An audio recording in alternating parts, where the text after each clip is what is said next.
Okay, so we're going to go through question 1 for the complex number practice. I'm going to move these two out of the way for right now.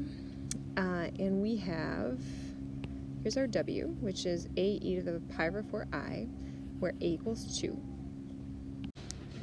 So it's going to look a lot like this. So w equals 2e pi over 4I.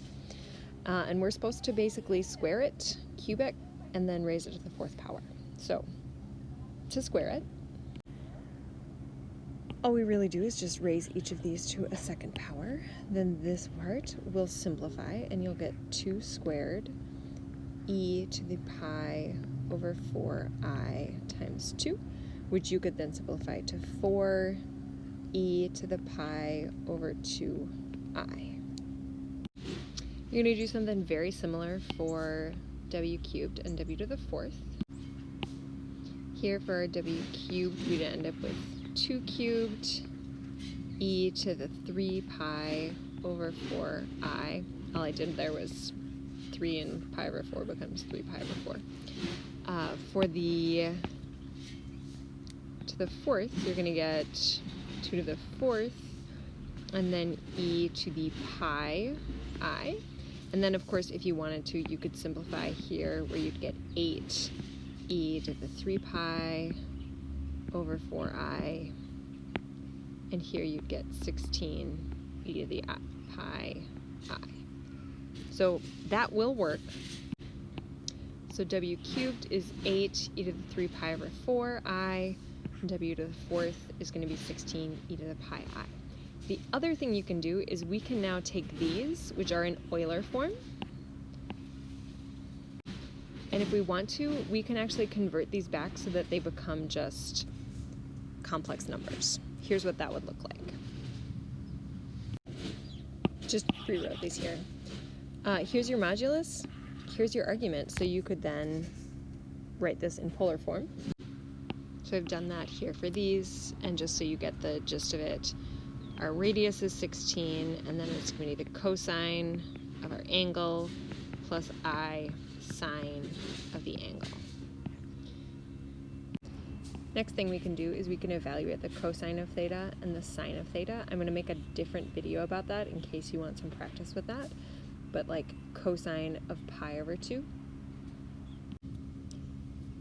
is equal to 0, and sine of pi over 2 is equal to 1. So we can evaluate this, and you're just going to get 4 times 0 plus 4 times I times 1. So let me move this over a little bit, and then we can start doing that. So in the next one, you'll see that I've just evaluated all of these and said what they're equal to.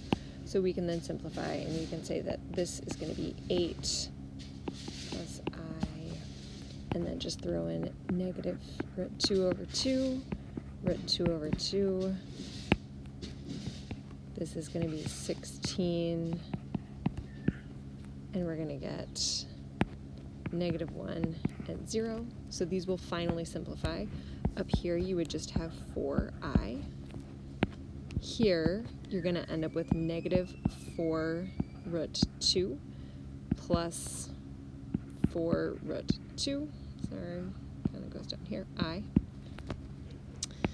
And then here, you're just going to get negative 16. So, for example, this one just has no real component, so it's just going to be a vertical line. This one has no imaginary component, so it's going to be just a horizontal line. Cool. And the reason that we might want to have gone through all of that is so we can graph it. So I'm going to kind of have this up here and draw my graph down here. And keeping in mind this is going to be our real axis, this is going to be our imaginary axis. If I want to first graph w, well, that's going to be 2 units long, and it's going to be in the direction, so 2 units long, and it's going to be in the pi over 4 direction. So the pi over 4 direction looks about like that. It's like a 45-degree angle here, and we'd call that 2 units long. I can graph from here. This is going to be 4 units long in the pi over 2 direction, so that means that it's going to be 4 units this way, in the pi over 2 direction, because if this is 0 and this is pi, then halfway through is pi over 2. Or notice our answer here was 4i. if this is the imaginary direction, I'm just going up 4 units in the I direction. And that's really all that's happening. For the blue one here, we could go in the 3 pi over 4 direction, so kind of a vertical line here, not vertical, or diagonal line right here, 8 units, or I could go to the negative 4 root 2 in the positive direction, or in the real direction, and then 4 root 2 in the imaginary direction. Both of those things will get me to the exact same place. And so it's going to be here, and it's going to be about 8 units long. And then finally, this last one, this will be just negative 16 in this direction, which happens to coincide very kindly with 16 units long in the pi direction, and pi is half the circle. So this would be how you might graph all of them. Please let me know if you've got questions about that. So this part right here is actually 1b, where you're asked to graph it. And then 1c kind of threw a lot of people for a loop, and it's helpful if we have 1b available while we're looking at 1c. So 1c asks us, find the value for a which successive powers of z lie on a circle. And I want you to notice up here.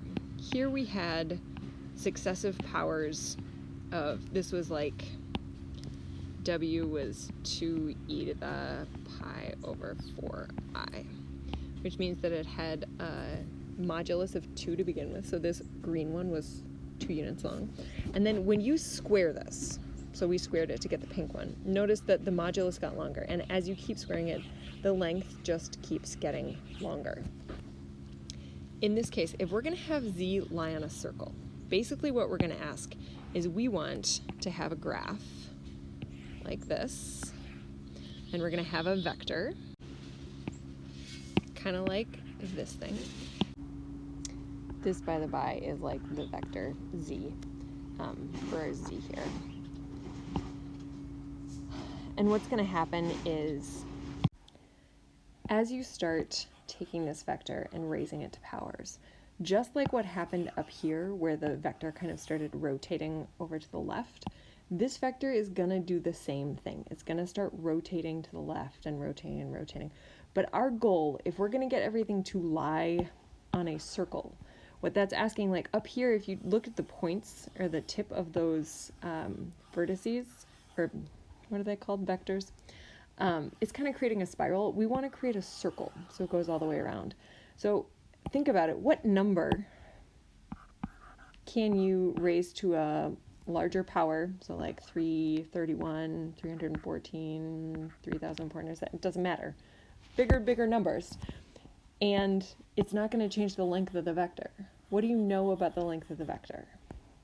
Pause for a second if you need to think about it. But really what needs to happen is the vector has to have a magnitude, or a modulus, must be 1 unit long.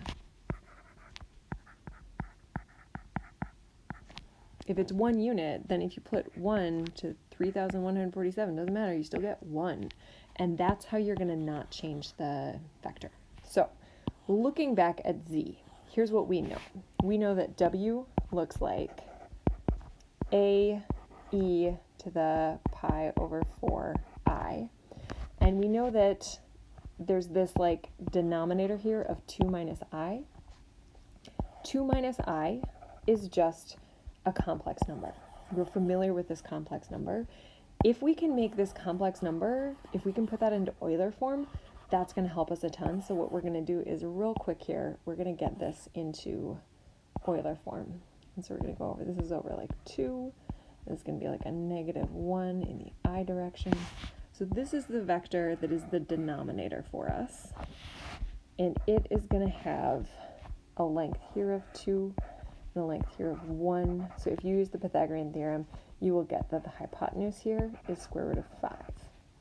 You can also work out what this angle is, but in a second you'll find out why the angle isn't actually going to matter to us. But by all means, if you want to practice, you can do that. But this is going to have a modulus of root 5. So now I'm going to rewrite z. And here's how I'm going to rewrite z. I'm going to say z is equal to a e to the pi over 4I over square root of 5, and then it's going to be e to the something, whatever it is, I. That whatever it is this theta here that I just didn't bother solving for. And the reason I'm doing this is now we need to think, okay, if I'm going to take z to some power n, then I got to take this side to some power n. What in here controls the length of the vector? The only thing is this a and this square root 5. And if we can make that into 1, we're golden, because then no matter how many times you raise 1 to a power, whatever n is, it doesn't matter, it's going to stay 1. So the secret to this is really understanding that they want a vector of a length 1, and then it's just a matter of saying, okay, well, my denominator doesn't look like my numerator, so I need to convert it so that my denominator and numerator play nicely together. And so if you make a into the square root of 5, then what you're going to have is that this right here becomes a 1, and then these two things are just going to control how far around here my green vector has spun.